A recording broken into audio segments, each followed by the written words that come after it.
Wow, it's been a while. Welcome back to the Pregame Sports Podcast. Wow, the last time we did this was I want to say March 13th maybe. It was Selection Sunday. And who knows, man, there was a lot of madness in March, and then April came around, baseball, the members of the Pregame Podcast were busy. We got the law school guys studying for finals, so there was, it's been a minute. It's been a minute, but we're back. Unfortunately, Dullo, Abdul, Koroma, and Spencer, the Archduke Pearlman, will not be joining us tonight. That is due to law school exams. They're just trying to study hard, trying to get those A's in those classes.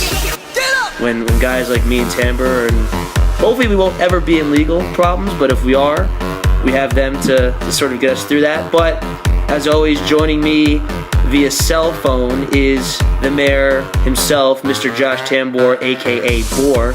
Bor, what's going on?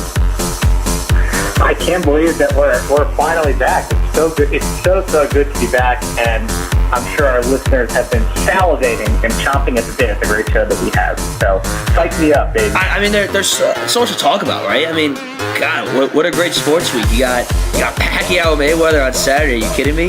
Then you got Kentucky Derby the same day. You got NBA, NHL playoffs. Baseball's full throttle now. I mean, it's a pretty good time to be a sports fan, don't you think? I mean, it doesn't get any better than this. Well, and every fraternity brother's dream, the NFL draft is tomorrow. So we will get to that, though, later in our show. So, but, like Kev said, we have so much to talk about. We've got baseball, we've got draft, we've got NBA, and the madness that was the Clippers game last night. We'll definitely get into detail about that. And Doc's freaking out that was a bad call. It wasn't a bad call. It was a good call. It was the right call. Everybody in the media thinks it was a good call. I don't know why Doc's being a little baby about it, but we'll get into that, like Josh mentioned. I just want to point out one thing though. I need to make a shout out to Dullo, because that man is he's something else. I mean, Abdul Koroma, one of the hosts of this show, is truly hysterical. And I think you'd appreciate it when I say that he's just trying to go down to D.C. to be the VP, if you know what I mean. But stay with us.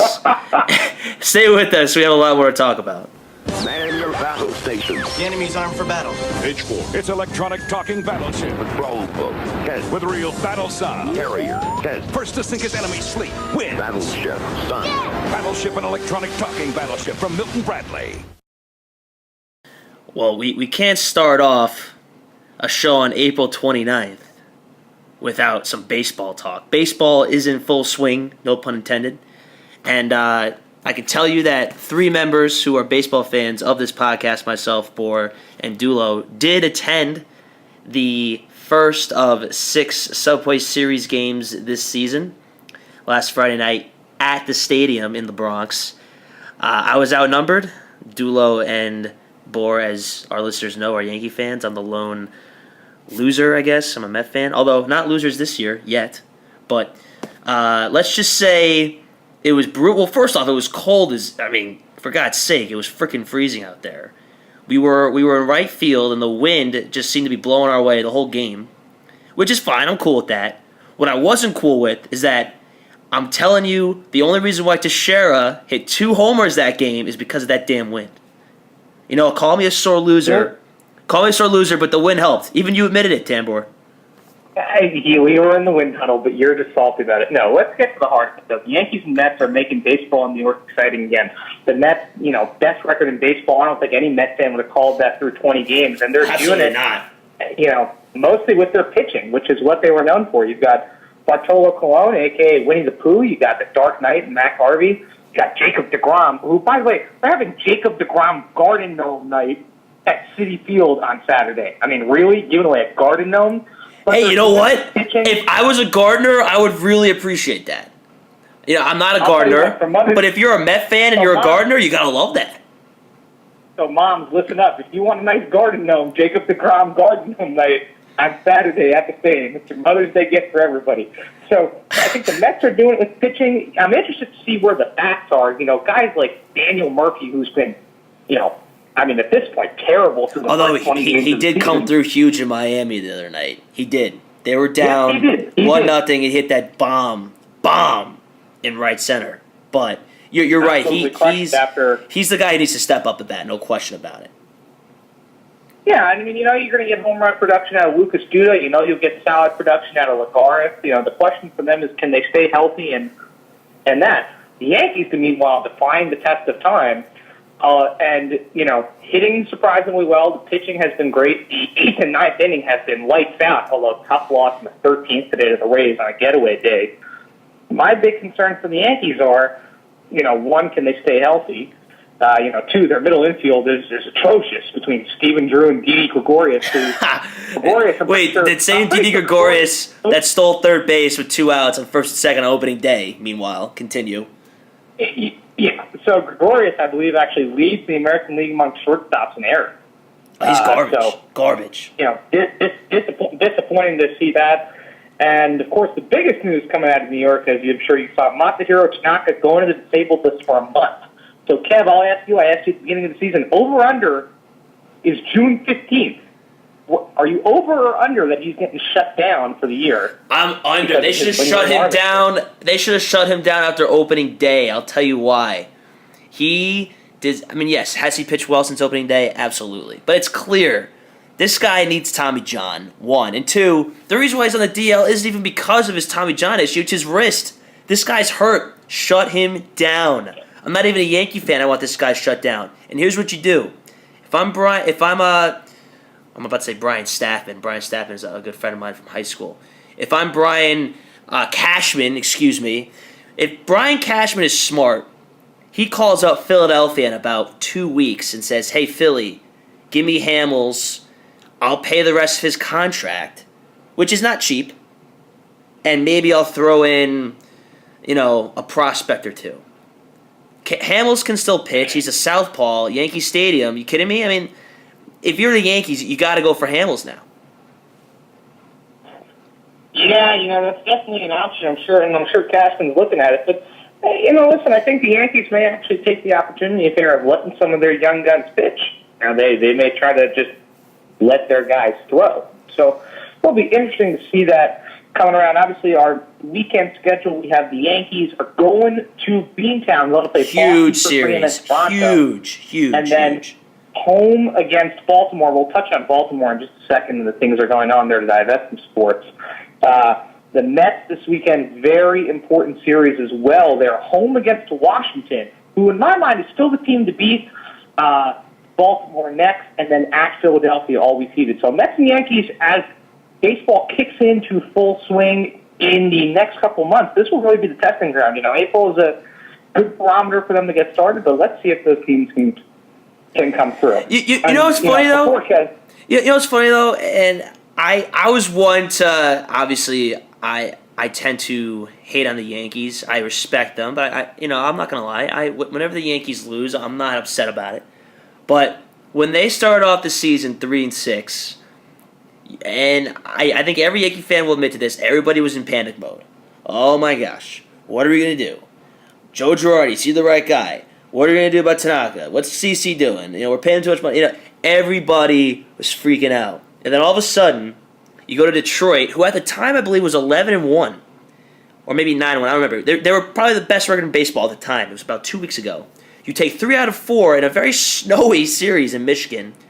You then take 2 out of 3 for the Mets at home, which was huge. And then you take 2 out of 3 from the Rays. So a completely huge transformation for the Yankees. I guess what I'm sort of wondering is this still Boston's division to win? Or are the Yankees going to, get their shit together and continue the momentum? It's too early to tell, but if they can be a little bit more consistent at the plate, and meanwhile, probably what's more important for them actually is their pitching. That's probably the bigger question mark. If Pineda can pitch like he did against the Mets on Friday night, you got to be loving that. I think the Yankees can compete and win a division. Yeah, I think the Yankees have actually demonstrated if they're healthy, they can probably compete with anybody in that division. That division has just not panned out to what it was supposed to be. And A-Rod, A-Rod might be one of the biggest surprises of the year, right? I mean, yeah, we all give him crap for juicing up and roiding up, but there's no doubt about it. He's been part of their success. You got to give him credit. And then you have this whole thing with, if he passes Willie Mays, do you give him the $6 million as contract? Let him play baseball. Don't let that be a distraction. If you're A-Rod, you don't even, really, does A-Rod need $6 million? I mean, it doesn't matter. Stay focused and play baseball. If you're a Yankee fan, if I had talked to you about a week and a half ago, I could see why you'd be a little concerned. But if I'm a Yankee fan now, I would be pretty confident right now. I really do. I really would. Although A-Rod's batting average down to a lovely 250 after for a couple games, so he's starting to show his age a little bit, I would say. I want to touch on the Mets again real quick, though. Obviously, tough series against the Yankees, but you really did say it best. Winnie the Pooh, Bartolo Colon, the 41-year-old, and Matt Harvey, the Dark Knight, two pitchers who are 4-0, both in the same rotation. I mean, DeGrom got roughed up against the Yankees. He's been very solid. The two guys I'm still concerned about are, I'm not concerned. I'm more, questioning their level of consistency, I think is a better way to say it, is, Dylan G and John Neese's Geese. But, I mean, you said it best. If Wheeler hadn't gotten hurt, I mean, this was probably the best rotation in baseball. I mean, there's no doubt in my mind. But what this team's been able to do without David Wright, without d'Arnaud behind the plate, I mean, the Mets have faced adversity already with injuries. And guys, like you said, Duda stepping up. Murphy is slowly getting back to himself. Granderson's been getting hot. Lagares is playing well. And Michael Kadire, I really criticized the Kadire signing because I thought he was too old. He's been really a great presence for that team. And let me tell you something. Before we move on, this is a different Mets team. When you look on paper, it's not too much different, but it's the attitude. About 2-3 weeks ago, they played the Philadelphia Phillies at home. Chase Utley had already chased Matt Harvey yard once, hit a double after the second at bat.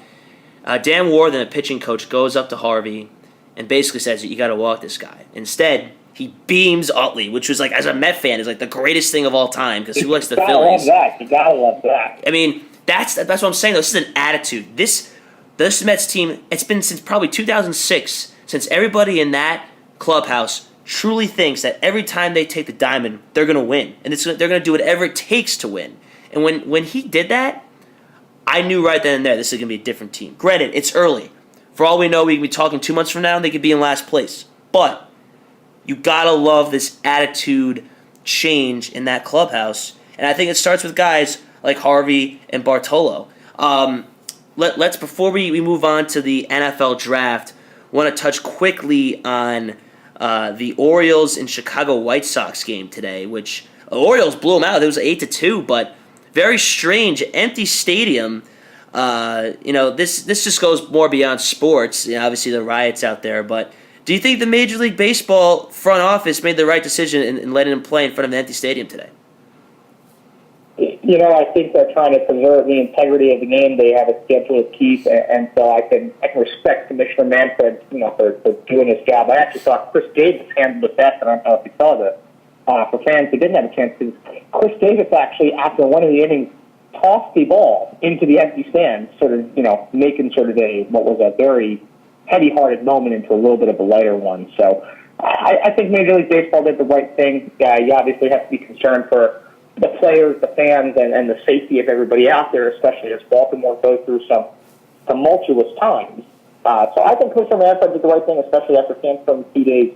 So I think good for them. I think good for the fact that those guys are willing to go out and play. And it shows that they love the game of baseball. And so obviously we hope that city is safe and can, get through some of the things that they're unfortunately having to go through right now. We love baseball, but we love the NFL draft more. Stay with us. Let's do it. The Simon Challenge. You gotta repeat the patterns of colored lights and sounds. The longer you play, the more challenging the pattern gets. If you miss, you get the razz. And your history. But it's in the challenge, Simon. NFL Draft, April 30th in Chicago. Are you kidding me? I don't like the fact they moved it to Chicago, but as a Giants fan with a top 10 pick, I am very excited about tomorrow night's festivities. And I can tell you the Jet fans are very excited as well. But it seems to me, and I think everybody can agree with me when I say this, that Jameis Winston is the consensus number one. Although that guy always seems to be getting into more and more trouble with this sexual assault thing. It seems like he can never really put it behind him.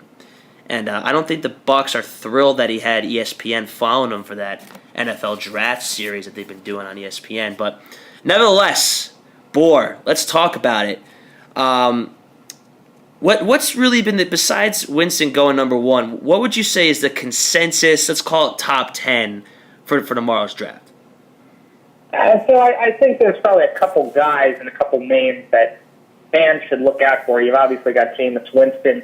That number 2 slot with the Titans could be very interesting because either the Titans could take Marcus Mariota. They obviously have a need at quarterback. I don't know that Zach Mettenberger fills that need. He's not the or future. They could be on the block. There's been rumors about the Titans and the Chargers wheeling and dealing for Phillip Rivers. There's been rumors about the Browns trying to trade into that spot. There's obviously been a ton of speculation at the Jets. So I think Marcus Mariota will probably wind up there still, and then maybe get felt afterwards. Leonard Williams or Dante Fowler, the consensus number 3 pick in Jacksonville. Jacksonville happens to love Dante Fowler. They need a defensive pass rusher, and they just need to sort of rebuild everything on defense. I think it's a great fit for them. Leonard Williams at number 4 in Oakland. Oakland could use just about anything and everything at this point.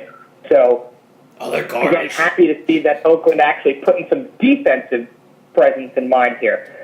Vic Beasley, number 5 for the Redskins. The Redskins would have a tremendous core of guys between Arakpo and Kerrigan and then possibly Vic Beasley. I don't happen to love Beasley at this pick. I think it's a little bit of a stretch, but the Skins do need some defensive help, or maybe it's a trade spot. Obviously, the Jets, if they don't trade, I happen to think likely Amari Cooper is going to show up in that. Oh, man. Can you imagine Cooper with Brandon Marshall and Decker? That could be deadly. That could be deadly. Followed by Kevin White in Chicago. Him and Alshon Jeffrey would be great, huge targets on the outside, along with Martellus Bennett, if Martellus Bennett didn't get out. We then have Alvin Dupree, the hybrid defensive end linebacker from Kentucky. Haven't seen much of this guy, so interesting to see if the Falcons go that way.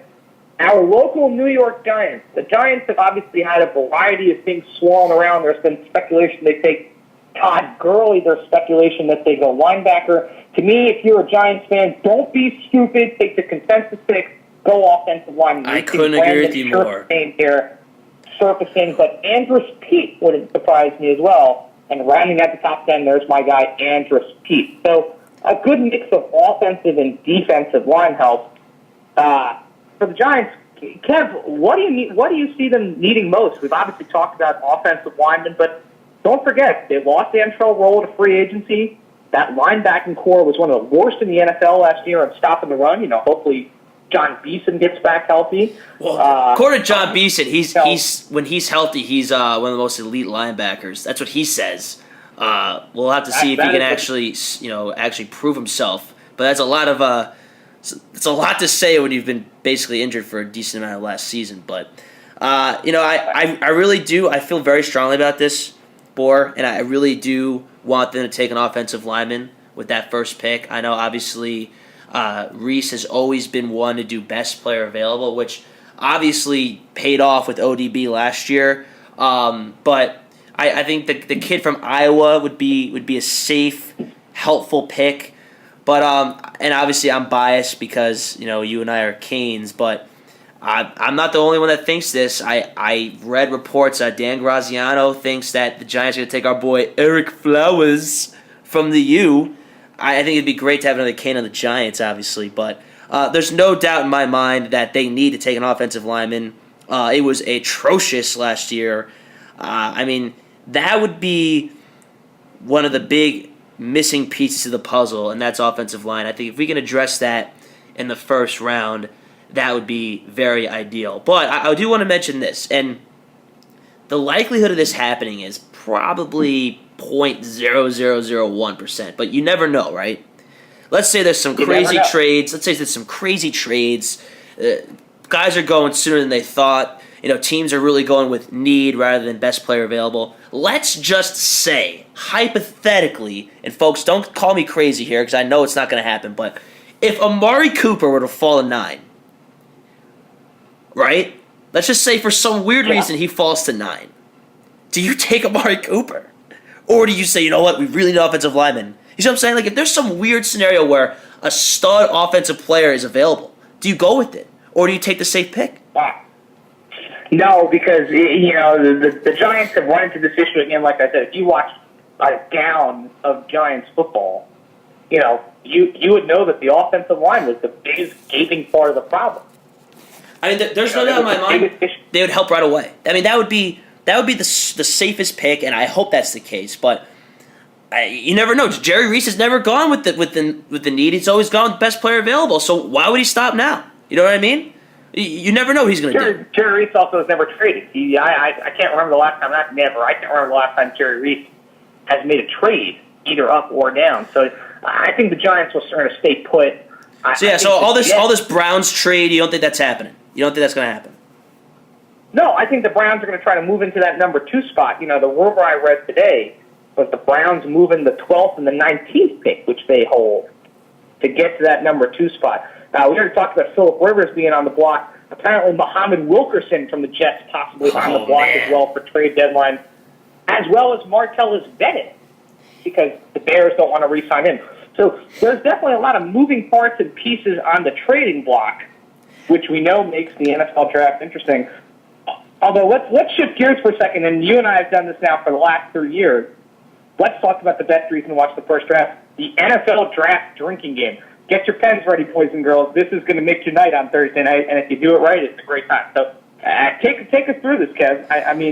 Talk to me a little bit about it. All right, so this was something that Bohr and I, mastered in our college days, which was only 2 years ago, so I feel old by talking about this, but it's still socially acceptable for us to be participating. Basically, you have a rule sheet in front of you, and whenever something is said or something happens, you take a certain amount of drinks. And by drinks, I mean sips.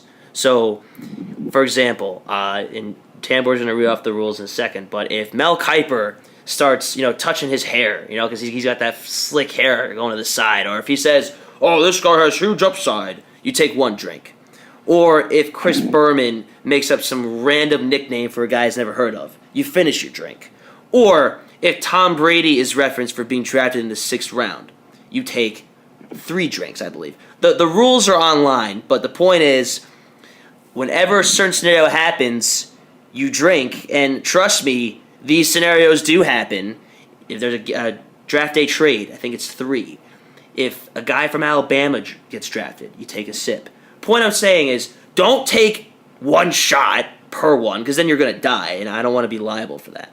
But grab yourself an 18 to be safe. A 12. A 12 will do it, I think.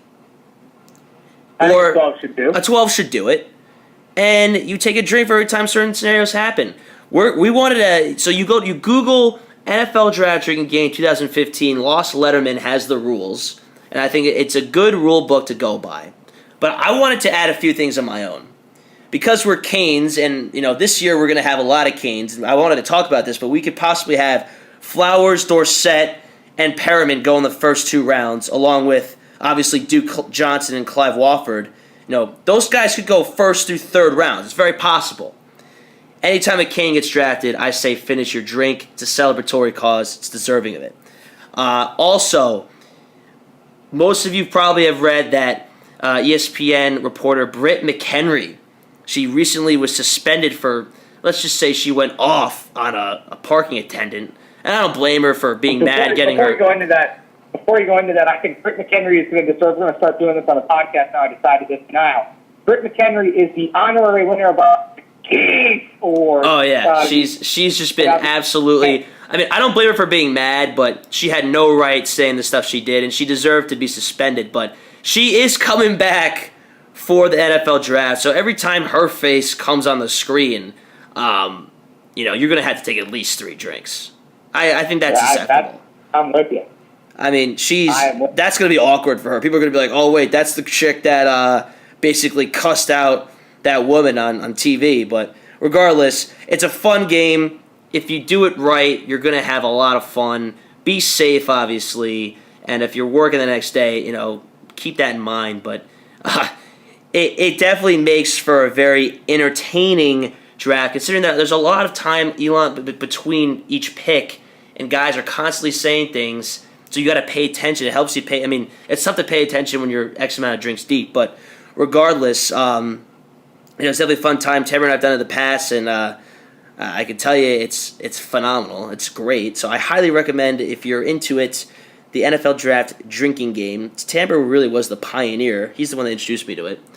But real quick, I did want to go back to some trades that we were talking about. If you're the Jets, if you have the opportunity to trade for Phillip Rivers, you have to do it. You have to do it. Trade, you know what? Get rid of Wilkerson. He's great, but if you have the opportunity to go after Phillip Rivers and you're McCagnon, you're the GM, you got to go for it, because Geno is just absolute garbage. But that's the last I had to say. But we are running out of time in this segment, so we are going to switch gears to the NBA playoffs. But stay with us. This is brain shift. When it says red, you'd better shift to red. Begin. Orange, white, yellow, player 4. Bye-bye. Yellow, red, player 3. First player to miss cleans the car with this. Orange, white, all right, red, green. Justin! Is your brain shifted? Yes, sir! Brain shift from Tiger. Batteries not included. During the whole season, members of this podcast were giving the Cavaliers a hard time, particularly David Blatt, for sort of their early first half inconsistency. They were, some days they looked great, others they couldn't get their shit together. But now the Cavs really look good. They were cruising the first 3.8 games in the first round against the Boston Celtics. And then in the fourth quarter, I believe. Was it the fourth quarter? Pretty sure it was the fourth quarter. Kevin Love goes down. First quarter. The first quarter. It was the first quarter? Why did I think it was the fourth? Anyway, in the game 4, Kevin Love goes down, and it was just recently announced that he is out for the rest of the playoffs. So right when we were giving Kevin Love a hard time for, not fitting the system, for being selfish, the guy has a great first round. I mean, he was unconscious from 3. He's physical. He's doing well on the boards. I mean, he was a big reason why they ended up sweeping Boston. I mean, granted, LeBron and Kyrie went off too, but Kevin Love had a phenomenal series, and now Kevin Love is out for the playoffs. And they're paying attention because they play the winner of the Bulls-Bucks series, which, looked like it was all Bulls, and then out of nowhere, Michael Carter-Williams has kept them alive. But before we go into that series, regardless of who wins this series between the Bucks and Bulls, has this changed your Eastern Conference prediction? Do you still think the Cavs can win the East now? It does, on the contingency that they play the Bulls. And the reason that they play the Bulls is the Bulls are going to give them a hard time. It's a terrible matchup. Terrible. You have Joakim Noah. You have Jimmy Butler. You have Mirotic, who stretched the floor, who hasn't even been that productive. And you have Derrick Rose, who doesn't need to be the Derrick Rose of MVP ways, but has been wiped out in the playoffs. He's still a pretty solid point guard, obviously, even with his injuries. I mean, you're absolutely right. The Bulls don't match up. Cavs don't match up with the Bulls at all. No, the Cavs are praying that they play the Bucks. It's because what? Ilyasova is going to tear you up? No. And I think Michael Carter-Williams, as great as he is, when he has to play both ways against either LeBron or Kyrie, he's going to be neutralized in that respect too. So if I'm the Cavs, I'm really praying that I'm playing the Bucks over the Bulls. And who knows what's going to happen in New Jersey for that matter? the Hawks all of a sudden look at the Brooklyn. They left your dump. They left your dump, your state. That's right. I'm still used to actually calling them the Nets. But meanwhile, the Hawks are tied up 2-2. Jarrett Jack, as a fun fact, has the highest plus-minus of all point guards to the playoffs. He's been phenomenal this year. When Darren Williams was like absolute crap in the middle of the season, and he got benched. They put Jarrett Jack in for him. Jarrett Jack's had a great season for that team. But before exactly last year for Golden State too. He's a great player. Excellent veteran point guard. I would love to have, if I'm a Knick fan, if Jarrett, I don't know what his contract situation is, but if he's available, I'd love to have him as like a backup point guard. I mean, he's great. Like you said, highest plus minus of all playoffs. Are you kidding me? Right now, I mean, it depends what they get in the offseason, but I don't even want to talk about the Knicks. They drive me freaking crazy. No, the Knicks don't even make a joke. I think to your point about the Cavs, though, it's a matter of who they play. I agree. They play the Bucks. No one that says they beat the Bucks. Sure. Although I do want to give Michael Carter-Williams some love because he has single-handedly kept them in this series against the Bulls. Spence and Abdul hate him. I don't know why. I love the guy. I think he's great. We've had some posts who have dished on Michael Carter-Williams. I think he's going to be a very good basketball player in this league. He's got room to improve, but Spencer, Abdul, eventually when you listen to shame, because he's in the playoffs and he's tearing up. Let's go back to Brooklyn, Atlanta. So you have Darren Williams, Game 3, airballing shots. And then Game 4, he's hitting fadeaway threes, just like wet, like just doesn't even hit the rim, swish. It's like this guy, it's just one day he decides to show up, the other he just doesn't play at all. Regardless of who ends up winning this series, it'd be great if Brooklyn won because it'd be a great upset. But, I mean, don't tell me that the Atlanta Hawks are a contender now. I mean, Horford's banged up. Teams are starting to finally figure out how to guard Korver. I mean, Brooklyn has really shut him down. And that's a big reason why they're playing so well. But, even the Hawks do pull out and win this series. I think they're going to lose to the Wizards in the next round. Although, how great would it be after Paul Pierce had just destroyed his former teammates and team in the Brooklyn Nets if they played each other? That'd be good drama, I think. That would be a feisty series. But I'm telling you right now, if in fact the Bulls make it out alive, it's very possible that you could see a Bulls-Wizards Eastern Conference final. Oh, absolutely. Now, don't buckle here, because here's the thing. We all know that Paul Pierce, a.k.a. The Truth, a.k.a. The Crustacean. Oh, the Crustacean. Really survived his days. But it's been the play of guys like Bradley Beal, obviously John Wall doing his thing. He needs some more efficiency. The guy who I've loved for him is Marcin Gortat. Gortat has been on fire down low. He is such a D-bag in person, but he's a great basketball player. He's been killing it. Well, and you and I watched the Wizards down the stretch, and, for fans of the NBA, they know, the Wizards were terrible. The Wizards couldn't sink a beach ball in the ocean if they tried. And now here they are stroking it. So it wouldn't surprise me in the least bit if you saw the Bulls and the Wizards. Oh, I couldn't agree. I couldn't agree with you more. I mean, it all depends on. I think Wizards beat Nets and or Hawks. Whoever wins that series, and it comes down to the Bucks Bulls winner will probably end up going to the Eastern Conference. I'm sorry. If the Bulls win, they'll beat Cleveland. If the Bucks win, the Cavs will beat Milwaukee. So it will be interesting to see that. Let's move out west though, because this Spurs-Clippers series, it's a shame that that's the first round, because this is the best. This could have been the Western Conference Finals, for God's sake. I mean, last night, the refs made the right call with the basket interference, DeAndre Jordan. Spurs take the 3-2 lead. I think you and I can agree it was the right call. Doc Rivers didn't think so, but he's wrong. It was the right call. But Tim Duncan, 26, 11, and 3. Are you kidding me? This guy's, what is he, 39? Unbelievable. This is the same guy. It's the same guy who couldn't find his stroke earlier in the series, and he has showed up in the biggest games when it's mattered the most. I've said this before, and I'm biased because he's my favorite player. He's the best power forward to ever play the game of basketball, and he's on a quest. I agree. And he's on the quest as part of the dynasty. Give me Timmy Duncan.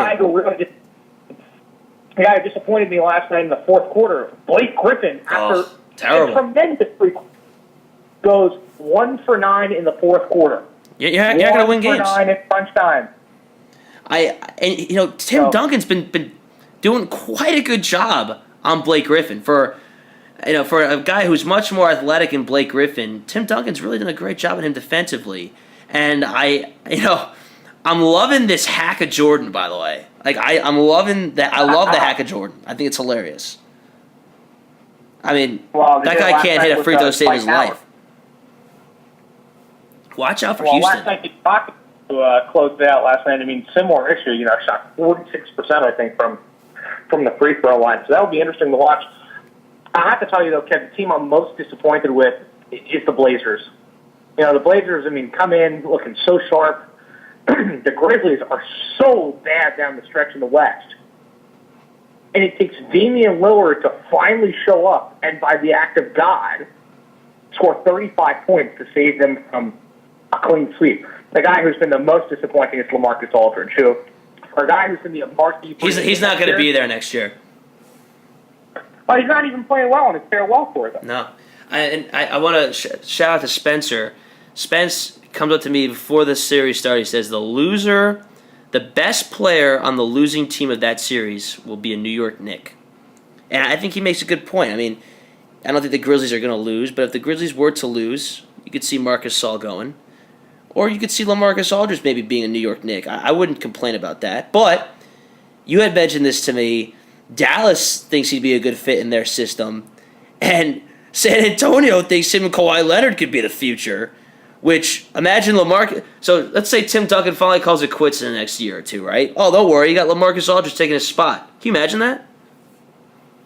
Imagine him and Kawhi Leonard and, some talented veterans like Marco Bellinelli and Boris Diaw and, a couple other guys sitting there. Patty Mills has demonstrated he can play really well. That would be a very dangerous team, especially with Popovich still at the helm. This is why the Spurs they're the best team in basketball year in, year out. Everybody's pointing to Chef Curry and the Warriors, who, by the way, that shot against the Pelicans was just freaking ridiculous. That's unreal. Like, wow. But don't count out the Spurs. I think the Spurs-Clippers winner could very well represent the Western Conference NBA Finals. I know it's premature. I know it's the first round, but that's definitely been a phenomenal series. And thank God, because there's been a lot of really boring first-round series, which is expected, but I would imagine the second round will be a little bit more exciting. But I don't know. The West is so tough. The West is just so tough to figure out. But ultimately, I think it will come down to either San Antonio or the Warriors for me. How about you? I think it's San Antonio or the Warriors. I said this with about 2 weeks left to go when the Spurs were streaking. Doesn't surprise me at all if the Spurs repeat. I could very well see at this point a Spurs-Bulls finals with Spurs winner in 6 in that series. It's definitely a possibility. Although, before we move on to our quick breakdown of the NHL playoffs and the Mayweather-Pacquiao fight, don't count out Houston because they're quietly a dangerous team. Harden could go off at any time, but can't talk about spring sports without some Ranger hockey. We'll be back.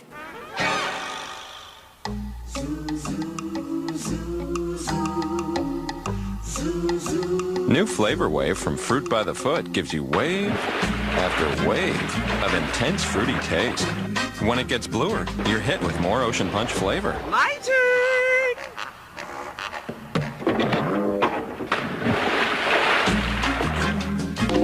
New Fruit by the Foot Flavor Wave. The waves go on and on and on. It's slowly but surely, it's already happened. New York City looks like a hockey town. Unfortunately for Islander fans, they had a tough Game 7 loss to the Washington Capitals. But the New York Rangers had a relatively smooth win over the Pittsburgh Penguins. It was physical. Guys like LaPierre and the Penguins were, really dirty. They did still won, and obviously you got Zuccarello out with that puck to the face, literally puck to the head. Like, God, that's got to kill. He's probably going to be out until at least Game 2. He will probably not play Game 1. which is tomorrow night at the Garden. But, I mean, tough loss for the Islanders. I mean, people are going to say, you know what, failure of a season. But you know what? This team went further than anybody expected. They closed out the barn with a winning year. Who knows if the fans will make the trip to Brooklyn next year? I hope for their sake they do, because they deserve it. They have a great fan base. And but the future of New York hockey is bright. You have the core of those Islanders are coming back. They have them locked up for a while. I would hope that the Rangers do the same with their core guys. I mean, New York could be the center of the hockey world in the Eastern Conference for the next 2 or 3 years easily, if these two teams keep it up. But let's talk briefly about the Rangers-Caps series. Capitals very physical against the Islanders. That was a big reason why ultimately I think the Islanders lost. But couple things the Rangers have to do, in my opinion, is they have to stay out of the penalty box. And they cannot play the Capitals game in the sense where they're going to let them get in their heads from a physical standpoint. That's what the Islanders did, and they were in the box all the time, and they didn't do a great job on the penalty kill. The Rangers had to stay out of the box. They did that against Pittsburgh. If they can do that against the Capitals, I think they match up very well. During the regular season, they played them 4 times. They won 3 out of the 4. All 3 of them they won pretty handily.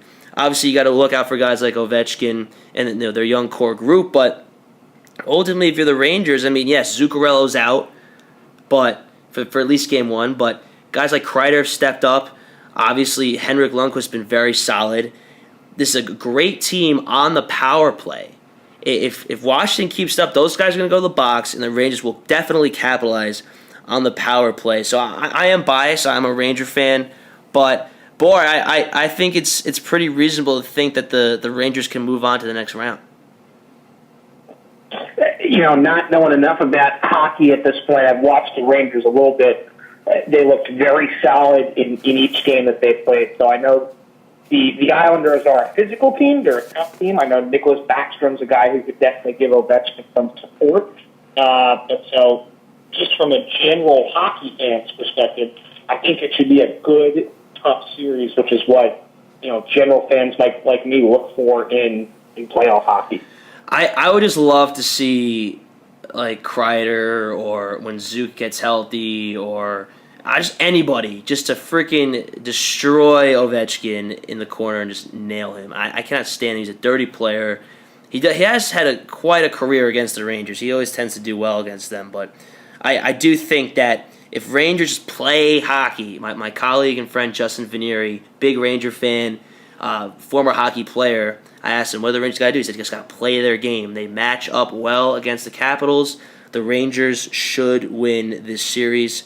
I could be wrong, but I am confident saying that I think the Rangers will move on to the next round. That's going to be Thursday night, Game 1 in New York. Game 2, Saturday, 12:30, the puck drops.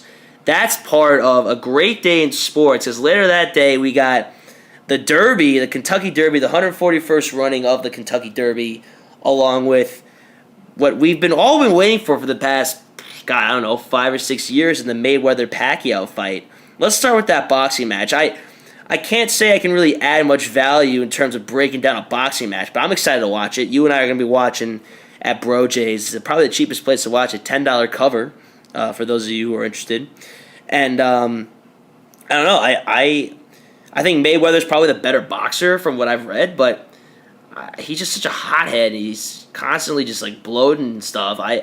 He is Money Mayweather, but kind of rooting for Pacquiao. So, a couple things about Pacquiao. One, Pacquiao's a little shorter, doesn't have as much reach. The thing about Pacquiao to watch, though, is he over-punches at times, which exposes him. And Floyd's a counter-puncher. He's a lefty counter-puncher, too. So if Pacquiao exposes himself, that means, big jabs, big hits from Mayweather, which he's known to do. I do want to talk about some of the numbers on this fight for a second. It's a 60-40 split, from Mayweather-Pacquiao on as much as $400 million of revenue. You know what? There is no loser in this fight between those two guys. There's no loser. They're both going home happy. No. Unbelievable. No, and a record for boxing, $14 million in advertising sponsorships with $6.5 million coming from Tecate, the Mexican brewing company, which is a big sponsor of Pacquiao fights. My call here is this is going all 12 rounds. I think Floyd's going to win by decision. So I think it will not be a close decision. I think he will clearly outbox Pacquiao, probably knock him down a few times. But I'm kind of also hoping to see it go 12 rounds. We've been waiting for this fight for, since 2009 at this point. So, but the thing with boxing is like those things can go 5 minutes though. I'm not saying it's gonna happen, but like this fight can last an hour, 2 hours. This could last 5 minutes. That's the crazy thing about it, and I hope that's not the case because like you said, we've been waiting for a while. But can you imagine if somebody just got KO'd in the first round? That'd be hilarious. It would be a little bit disappointing for some.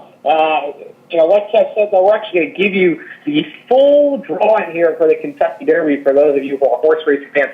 Post time 6:34. Catch the most exciting 2 minutes in all the sports on NBC or on ESPN 680 radio if you're local to Louisville.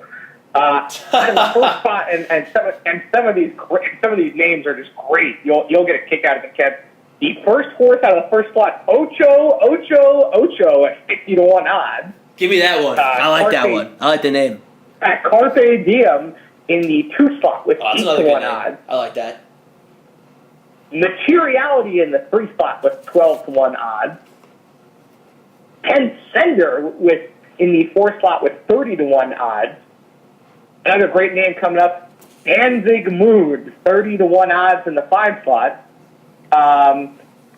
In the 6th slot, Kev, I love Indian food. Mood Tahij with 31 odds. In the 7th slot, El Kabair with 30-1 odds. Dortmund owned by famous trainer Bob Stafford in the 8th slot with 3-1 odds.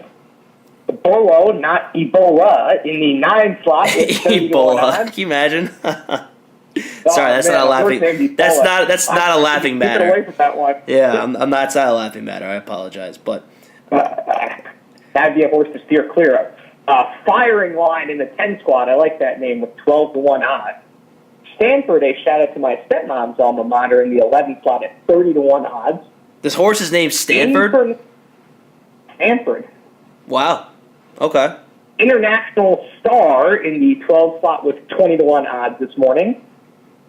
It's a Knockout in the 13th slot with 30-1 odds. Teen Ice in the 14th slot with 50-1 odds. Frosted in the 15th slot with 15-1 odds. War Story, another great name, in the 16th slot, 50-1 odds. Mr. Z, no, that's not Jay-Z, in the 17th slot. How many freaking horses are in this thing again? 22. 22? Jeez. All right, keep going. In the 18th slot, the favorite American Pharaoh at 5-2 odds. So for those of you who are risk averse, that's a safe bet. Upstart in the 19th slot with 15-1 odds. Far right, looking at the conservatives and talking to you, Republican Party, in the 20th slot with 30-1 odds, probably about as good as their odds to win the election at this point. Fermento. That may not be true anymore, actually, but that's another topic for another time. Keep going. Not true at all, but we're not into it. Fermento with a 50-1 odds, and then last but not least, Tale of Bird, 50-1 odds. So those are your Kentucky Derby horses on Saturday afternoon. Definitely the best 2 minutes in sports to watch. But I'm telling you, not as good as names past such as Fusaichi Pegasus or I'll Have Another, or of course, Mind That Bird.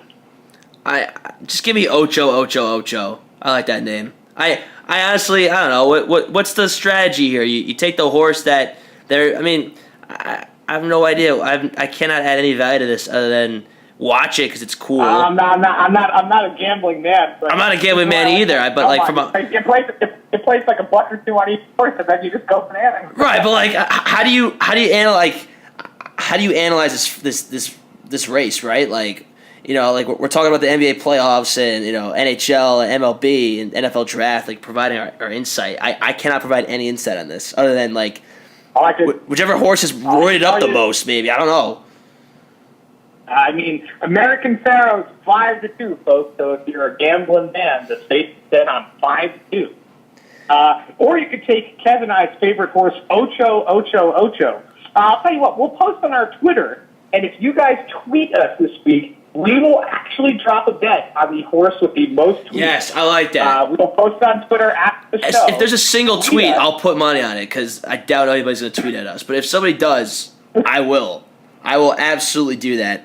So that's the Kentucky Derby. You got the Mayweather fight Saturday. You got Ranger Capital Game 2. It's going to be a great sports weekend.